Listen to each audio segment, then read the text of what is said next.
Welcome to the Work-Life Balance Podcast. I am Kara. And I am Maggie. Together, we're a power real estate team with the Maggie Partners in Nashville. We believe that the hustle culture of today's driven entrepreneur who lives and works in Middle Tennessee requires balance.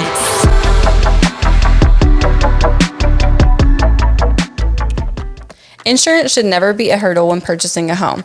It's one of the most important purchases of your life and should be handled with proper care. Whether that be your first home purchase or the next addition to your portfolio, reach out to the Sally Insurance Agency with Shelter Insurance for a free consultation so you are confident that you are protected when it matters the most. Call Shay and Sally at 865-671-6451. Hey guys, welcome back to Work-Life Balance with Maggie and Kara. Today we're chatting about burnout and how it's a real thing. It is very much a real thing, for sure. So let's give you the definition first to kind of kick us off. The definition of burnout is the state of mental, physical, and emotional exhaustion brought on by repeated stress. So like what exactly does that mean? So we're thinking like, obviously it's, you're tired AF. Our interpretation is like the hamster wheel. We wake up, it's like wash, rinse, repeat. The rat race. We're all in it. It's just how do you deal with it in a positive way where I guess it doesn't end up taking over your mental state and affecting your psychological And when we were kind of doing a little bit of research on this before, Kara had mentioned that it's more of like professions that you go to a job every day, like 9 to 5. So like your nurses, your teachers, stuff like that. But it's still real in your entrepreneurship life too, if that's what you do as well. Yeah. And I think, those jobs, those are the ones that showed up on Google. So who knows what those are about. Anyways, I think in our profession, it totally is a situation. Sure. And everybody that we've actually had on our podcast, we've all talked about burnout. Every single one. What do we do that helps us maybe steer away from that? Do you go to vacation? Do you, take a break and go have cocktails with your friends or, shut your phone off after 8? What are your things of doing? So, exactly. But it is a real thing. It's not like, oh my God, I'm so burnt out. Yeah. And that's kind of what sparked this idea for us to talk about is because we were going back through common themes that we have had on every single one of our podcasts. And that was one of them. Every single person had talked about burnout and what they do to prevent it. So we wanted to bring that to light today. So what are some causes? So the stuff that we researched was lack of support. Maybe you're feeling overwhelmed because you're taking on too much and you're not sharing that with somebody else that maybe eases the pain. Also poor self-care. So we all know that exercise and eating well and maybe going and getting a massage or, getting your nails done or whatever. Kara and I is Botox, self-care. Things that make you feel good and take away the pain for a day. I think so. And that is the number one most important thing. You have to take care of yourself before you can take care of other people. For sure. So, that's top tier for sure. Yeah, but you know how hard that is? Very hard. We're always taking care of other people before ourselves. Especially women. I think that's a huge thing because everybody, you worry about your family and providing food and support and everything for other people. A lot of times you kind of forget about yourself. Absolutely. And then you're like, shit, now I'm burnt out. Yeah. I think something else that kind of goes into that too is poor time management, which I think is probably less prominent in 9 to 5 because you kind of have more structure. But with our job, if you can't manage your time, you have way more of a likelihood to feel overwhelmed because you feel like everything's piling up. Right. And actually last night when I was thinking about this, I was looking at TikTok because that's what I always find good information on. But they said a really good way to avoid burnout and have more structure when you don't necessarily have structure laid out for you is to, like I did last night, make a to-do list the night before. Prioritize what you have to do the next day, the night before, and focus on one task before moving around to a lot of other tasks. I'm going to say I've noticed that you're definitely doing that more lately. Because you got on to me about it. Squirrel. Okay, you jump from number 1 to 10. I'm like, wait a minute, what happened to 2, 3, 4, 5? I know. And now even today, I interrupted your mojo and I was like, oh, so what about this person? You're like, I'm not to that one yet, Kara. I'm on 2. I know. So that's I'm good getting better. I'm getting better. And do you find it's helping you keep focused and organized on the single task and then you complete it, check it, move on? Which I think in our job it's a lot harder to do that, because a lot of times it's more like you're sending texts to people or giving people a call and they might not answer, and you have to wait for that response to be able to move on.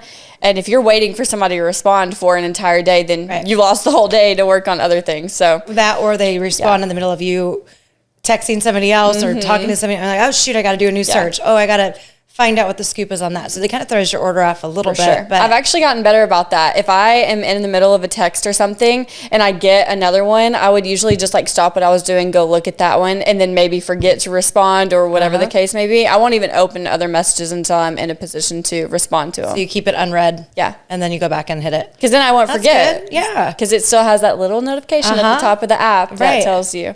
Yeah. See, time management. We're figuring it out with y'all. Yeah. We don't have it figured out at all. We're learning as we do this. And that's that time blocking too, which is what something Angela talked to us about. Yeah. And making sure we block. I guess not everybody uses that term. Like, it was kind of a new term for me. Like, you're actually blocking time for task.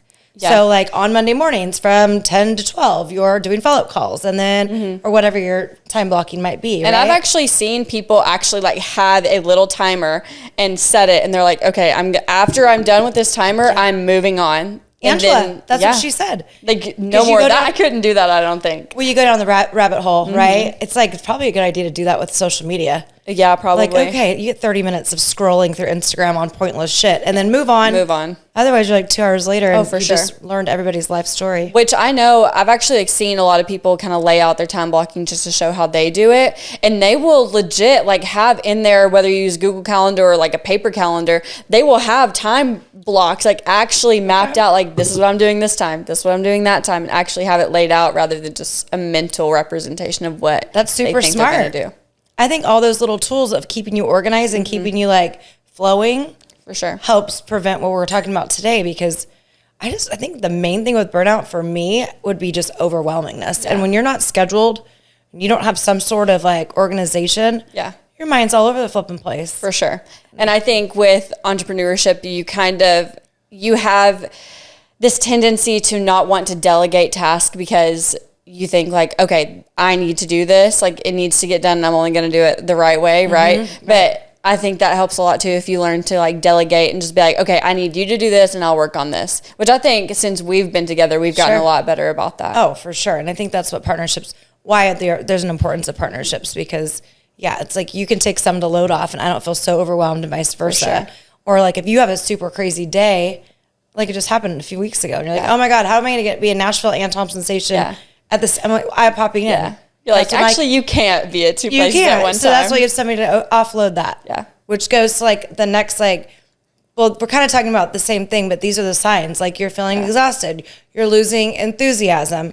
You're having worry and anxiety, which we all deal with in different levels. And sleep. And because you know, when your mind's racing, you can't sleep. And then that's probably goes back to what you said, doing that to-do list at night. If you get that out of your brain and on some paper, you might not worry about it all night long. Right, because then you're not up thinking about, I have this and this and this to do tomorrow. It's already laid out for you.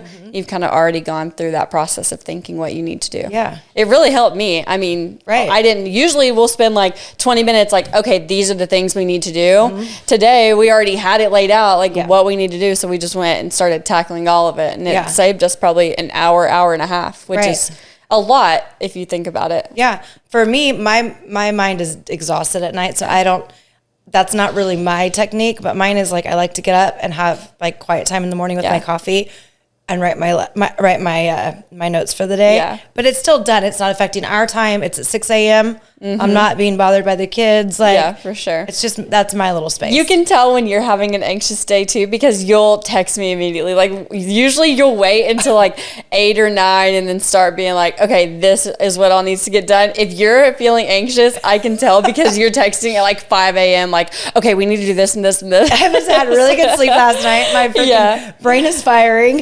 Just roll with me. Don't answer me back. Just let me spit my shit. You are ready to go. You're on fire. I'll wake up sometimes and I'll be like, dang, Kara's mind is going today. She is on it. It's so funny. I feel like I do that to you sometimes too. It'll be like 7:30. You're like, dang, you're up early. I know, which actually goes to like probably the next point, which none of us are very good at doing, but setting boundaries will be a cure for burnout. Maggie and I, we have zero. We have zero. We probably should get better about it. I know. We apologize to our clients because we blow your asses up all the time. We blow you up. And if you would just respond, if you're watching this, just respond and I won't blow you up. But if you don't respond, you're going to keep getting texts from me and calls. So I apologize. So what we read was, cures for it, support, ask for help. That's like super important. I know we're all we can do it ourselves. And, if I don't do it, it's not going to get done right. Yeah. Kind of mentality. But that will kill you in the long run. Oh my God. It stresses you out. Yeah. And you can't grow. Yeah. I know it actually halts you, I think. I think so. So I think ask for help. And somebody's going to give it to you, whether it's work related. Hey, you can't pick up your kid from school because you've got something going on. There's going to be somebody that will grab your child for you. Sure. There's always somebody that's willing to lend a hand. Yeah. And trust the people that are around you. Yeah. If you trust the people that are with you and on your team and ask them for help, then it's going to get done either the way that you've taught them to do it or the way that you trust in them. Yeah. Because it does take a village. Oh, for sure. Get some sleep. Yes. So we were talking we've talked about Angela a couple of times, but she's like the master of this get shit done. And her episode, GSD. You all need to watch it. It's coming out shortly. She's amazing. But she literally sets a timer for sleep. Yeah. Like phone's off, bedtime starts, and don't bother me. She is one of the best people I think I've met at actually managing her time. And there's a big difference in managing your time and actually being able to cut thoughts off in your head. And she can literally stop her thoughts and be like, okay, no, I'm moving on. Or, okay, I need to stop thinking about this. Mm-hmm. I'm sure I don't have that yet. No, I'm sure that's taken some practice. Yeah. We just get going on a roll and it's hard to stop and pull the reins back. Absolutely. It is. But sleep is honestly the number one most important thing. Yeah. If you don't get good sleep, that's why people spend $15,000 on mattresses. I'm serious, because sleep is important. If you are not getting good quality sleep, you are not going to be able to perform at your highest. No, I love sleeping. And I'm not Kara has her naps. But I'm not as, no, I don't. I'm just kidding. Not anymore. Once in a while, I like to take a 3:00 for 30 minutes. But no, I like to go to bed at a decent hour. Mm-hmm. When I'm not out and about, I'm home, my routine is to get 9:30ish, the TV goes off. John obviously continues to watch TV, but I like I'm usually in bed by 9:00. I need at least 8 hours of sleep. I'm not kidding. I prefer 10, but yeah. I actually did see a study, not to compare men and women or anything, but I saw a study in college that women scientifically need more sleep than men.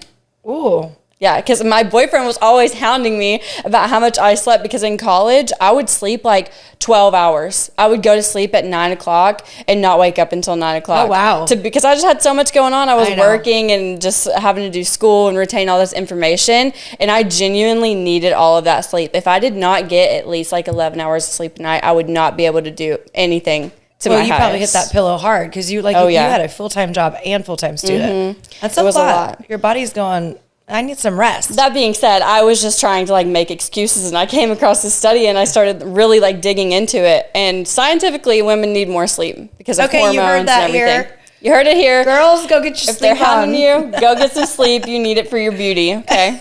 So maybe that's a true thing, beauty sleep. It's true. I love it. All right. And you literally probably have one of the most religious workout schedules of anybody I know. Yes. You love it and you can't perform, so you can talk about the exercise part. And this is for everybody's different, but for me to perform fully and get rid of a lot of that stress and all that crap that kind of starts your day when you're already worrying is I got to get my exercise in. There's so many positive effects to it. I mean, your endorphins start sparking. I feel like I can get on with an issue and I've figured out the solution in my workout. Yeah. So I always get off feeling better. And even if it's shitty to get on that exercise in the morning, because it's not always I can't wait to work out. Yeah.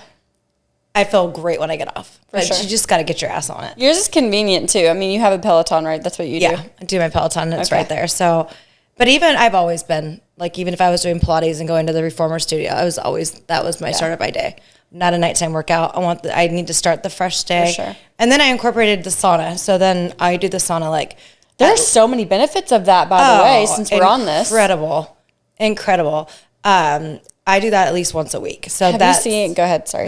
Have you seen like the cold baths too, where people are doing the ice baths? Yeah. I was going to ask you if you've ever tried that. Chase was doing it with football, and he said it's crazy. They were offering him in football after practice.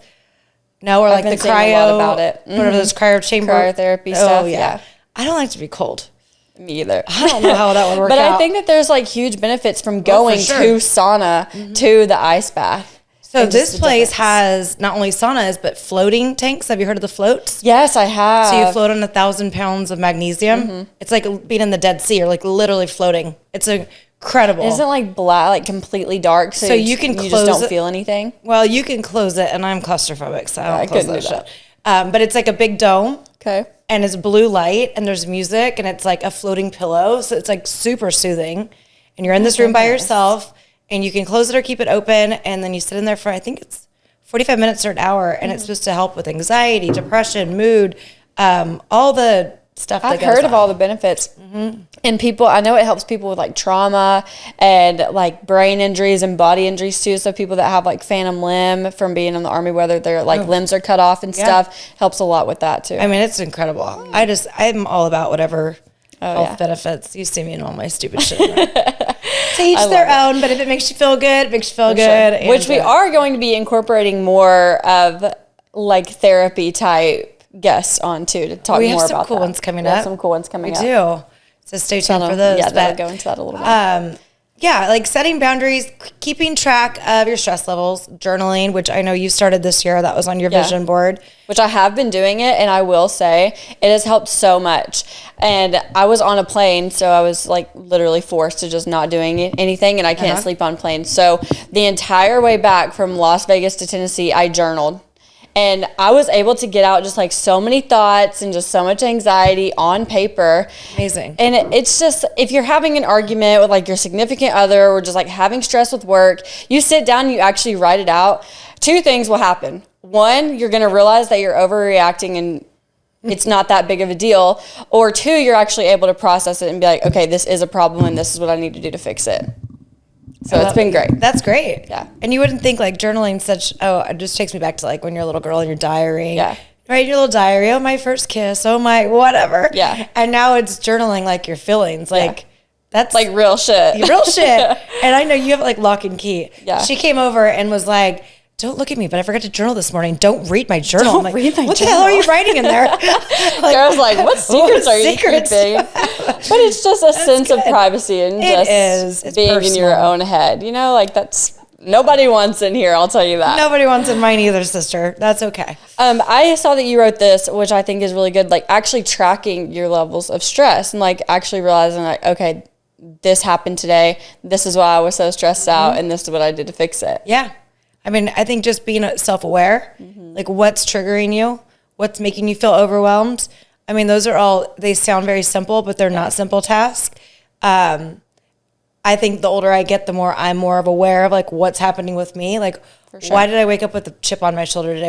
Obviously something happened before I went to bed last night or whatever, you know? Right. I think self-awareness is huge, and it does come with like experience and like, not only experience, but like, just getting to know yourself more and more. For sure. Because once you kind of start stripping away like the layers, you know, that you put on yourself or other people put on you, it's amazing what you find. And you're like, what the hell? Why was I hiding that all these years? And we've said this before. A lot of times when you're mad about something, it's typically not actually what you're mad about. It's not surface level at all. It's deeper. Yeah. And Reed's dad always tells me this too if I'm like stressed, because he always wants me to call and like talk stuff out because he's really good at giving solutions to stuff. And he's like, okay, is being stressed about this going to make the situation better? Every single time I say no. And he's like, okay, then don't be stressed about it. Like literally, if you write down what you're stressed about and cross out the things that you have no control over, you will feel way better. It's amazing. That's amazing. I mean, we all should try to practice it a little bit more because that's tough. It is. And we're not going to give you an example of anything like that because you sure as hell don't want to hear them. It's funny. We sit here and talk about it like we know. But I know. But yeah, self-reflection I think is huge. And then probably the number one thing, Kara says this all the time, work hard to travel hard. Yeah. But you need to take a break every now and then. Yeah. And I think like for you, how you cope with burnout is probably totally different than I do and vice versa. Or maybe it's the same. I mean, we are kind of the same person half the time. But I mean, for me, like, I definitely take carrot time. Yeah. And it might just be like just my coffee time in the morning or a quick weekend trip or just cocktails with my friends to de-stress after a long week, whatever it might be. I definitely make time for that. And so that's important to me. Yeah. And I want to be able to regroup and reset and not, that's probably why I've never actually went through significant burnout. Yeah. I mean, I've lost enthusiasm with real estate for sure, but that's like when things are going different in my life, like raising kids. Well, my focus was pushed other directions. Right. Your priorities were different. Totally. So they shifted, but I've never been like so burnt out that I couldn't get myself back on track. Yeah. And I didn't realize that you could get to that level. So I started reading about it today. We started and it like journaling, or not journaling, researching. Yeah, but it's like, wow, that somebody can get to the point of no return with burnout. Psychologically, now you're on medication because of it, you know. Complete career switches sometimes too. You'll see people just be like, okay, forget this, I'm changing and going somewhere else. Yeah. When a lot of times you really just need to sit down, like think about it and just regroup. Yeah. But some people don't have the ability to do that. And that's not necessarily a bad thing. Like you really might just need a career switch. But that's not the route I would probably take. I think it also is different if you truly, truly love what you're doing. Yeah. And I think if you have help, support is so important. Like I just like think about like the single parent that's raising 3 kids and they're the sole provider and they're working their ass off, maybe 2-3 jobs and taking care of the kids. Yeah. Burnout is like right around the corner. Oh, for sure. And your kids and anybody you're around feel that too, because you being stressed out only stresses them out more also. Right. I think that goes back to just taking care of yourself first. So is that kind of what you did in college when you were working all that and then going to school? Yeah. I mean, I didn't ever take care of myself. I didn't do anything for myself. No? It was wake up, take care of my dog, go to school. AKA your child. Immediately go from school to work. But I was working at UPS. Like, you literally woke up at 2, 3 a.m., worked from 4 a.m. to about 10, go to class from 10 to 4, and then go bartend from 4 to 10. Shit. Yeah. So did you ever have really a social life? Or was bartending kind of your friends came in? Yeah, my friends would come in. Yeah. It was just fun. That was kind of my escape for it. But, I mean, my friends, like, even to this day, they're like, we don't see you. Mm-hmm. I mean, even in college, it was bad. My friends were like, invite me out. And I'm like, sorry, you can't go. Yeah. My priorities were just different. But did you ever feel like burnt out? Or did you just know this was just the way it is right now? Oh, no, I completely felt burnout. You did? Yeah. I mean, it was so hard to finish college. Because then... especially if you get to the point where you know, okay, I'm not going to use my degree for my career that I want to do, because I didn't figure out what I wanted to do until like the end of junior year. So I had switched majors like twice at that point. Yeah. I had no idea what I wanted to do. And when you have no idea what you want to do, it's really hard to have that motivation to go to class. Oh, I bet. Yeah. And it was COVID too. So a lot of classes were online. So you're at that point, you're just like, okay, I just need to get this degree behind me. Yeah. So just buckle down. A lot of times it was really just me on my couch with Zoom on and my camera off and just like taking a nap while the professor was teaching. COVID was really fantastic. Yeah. Was school. I would walk in, solely sidebar. So Chase was taking like a PE class. And one time I walked in to check on him on Zoom. PE class on Zoom. Camera is off. He's eating a massive bagel with cream cheese while they're all doing push-ups and sit-ups. And I'm like, what are you doing? He's like, I'm watching them do PE. I'm like, oh, this is I'm watching them do PE. Yeah, this is a joke, like this whole thing. Yeah. So anyway, sidebar. Yeah. But yeah, I can't even believe, I couldn't imagine in college going through, are you losing your mic? Yeah, I am. Can't even believe in college, like going through all of that. Must have been a nightmare. Okay, so what is your main way of avoiding burnout and like taking time to yourself? I know you like to take trips and travel, but. Yeah, I mean, definitely, like I said, self-care. I think for being able to scale a business to the level that I want to take it is asking for help. And that's been something that I've wanted to scale for so many years, but I'm not the best at asking for help because, like I said, I can do it better. That's my mental state. It just has been, although that's not the truth. Yeah. It's just, I feel like if I don't get it done, nobody's going to get it done. And so I always put that pressure on myself. And in order to go the next level, I have to release control. Yeah. And you've been watching me, and I'm getting better. I think you're getting better at it, for sure. Surely. We talk about it. We do talk about it, and that's helpful that we talk about it, because it's not like, here's the keys to the palace, and I'm just going to watch, you know? So it's You're definitely not the type to just hand over the reins and walk away. I couldn't. No. Yeah, I don't have that. No. I want to be involved. You have to just get in the game. Yes. Yeah, I mean, you've been doing this for so long, you know what to do. And yeah, and I want to see it grow. I want to be a part of it. I don't want to be like, here, I'll financially back you, Maggie. Yeah. And you take it to the next level. Well, what excitement would I get out of that? None. That's not the jam. I want to see us grow this together. And Sure. so for me, yes, giving some control away and not internalizing all of it helps me. For sure. And it makes me more excited. Like I can release a little bit of the anxiety of it. Mm-hmm. And now I'm more happy. Yeah. So that's my thing. Which I think that might be some of the reason we don't have any boundaries, because we really do everything together. Yeah. And not because I can't do it, but because you really like to be a part of all of it. Yeah. And I appreciate that, because if I ever need help or whatever, like, we can kind of go back and forth and help each other on stuff that we need help with. But I mean, you're definitely more of like a hands-on type person. You like to be there for everything. I don't want to talk to you on the phone after like 9 o'clock when I'm watching whatever show I'm watching. And that doesn't happen unless something's going completely wrong. I know. And you don't want me calling you at 6 a.m. Those are probably our only boundaries. Yeah. Other than that, it's phone calls like 50 times a day, but it's okay. It doesn't bother me. No. It might bother our clients, but I don't give a shit. Yeah, no. We're doing our job. That's all you guys know. For sure. I think my way of preventing burnout is definitely traveling. I have to kind of get away. Yep. It's definitely a lot harder now. This time last year, I was doing nothing but school and working. So I was 2 hours away from snowboarding. So I could just pick up my bags and go whenever I wanted. Yeah. And now I don't really have that. So it's kind of looked different from last year to this year. So I think I'm still trying to figure it out. Yeah. But you did get to get one trip in so far. Yeah. And you went to Vegas. I went to Vegas. So you've had a little bit of fun. Yeah. I would have probably gone snowboarding if I didn't go to Vegas. Yeah. This girl likes to snowboard. She likes the cold.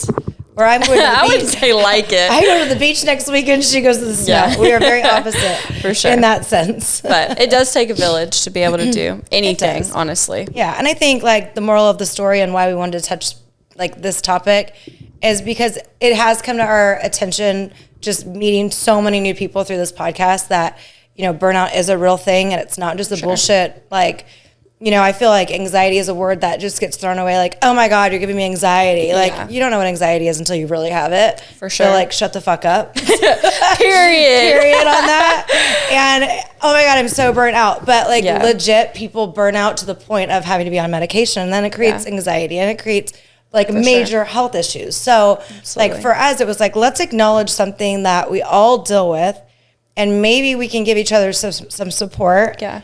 And, you know, look at the signs. Like, do you feel like some of this stuff is overwhelming you? And figure out how to get rid of that, like, yucky feeling. Yeah, and you don't have to do it alone. And I like it that you just brought that up, because I feel like people really do, especially recently in the past few years, have really, like, thrown around, like, depression and anxiety. And even, like, people have been like, oh, you're bipolar or you're OCD. Like, it's not a joke. Like, those are real things. Yep. And, I mean, you and I are psych majors, so, like, we kind of understand it a little bit more. So we can use those terms a little more freely. But, I mean, even just on the internet, whatever, it's been so publicized. But it's really not a joke. People really do need help. And real actual help. Like, go see a therapist. If you need help, there are so many platforms now that you can go online and find a therapist for cheap without insurance, and there's not as many barriers to cross through now as there used to be. Yeah. So it's just like not using the word so lightly. Yeah. And realizing that it's a thing. And just, we don't want to get there because we want longevity in this business, and I'm sure most of you want longevity in whatever you're into. So that's all this was about. For sure. Pay attention to the signs. Yeah. Pay attention to the signs. And live your life to the fullest. Take some care of yourself. Go get some Botox. Go get some Botox. Get a spray tan in the middle of the winter just to feel better, because nobody likes us white. Nope. You need the sun. You need vitamin D. But yeah, pay attention to the signs and just try to fix it before it gets too bad. If you need to take a week off work because you're feeling like, okay, I will not be able to work anymore after this if I don't, just take your time. Do what you need to do. Yeah. Make the change. Yeah. I love it. For sure. Because you can only take care of yourself.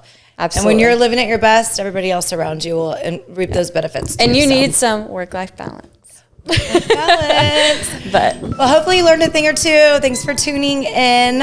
We've got some really cool episodes coming at you soon. Sure.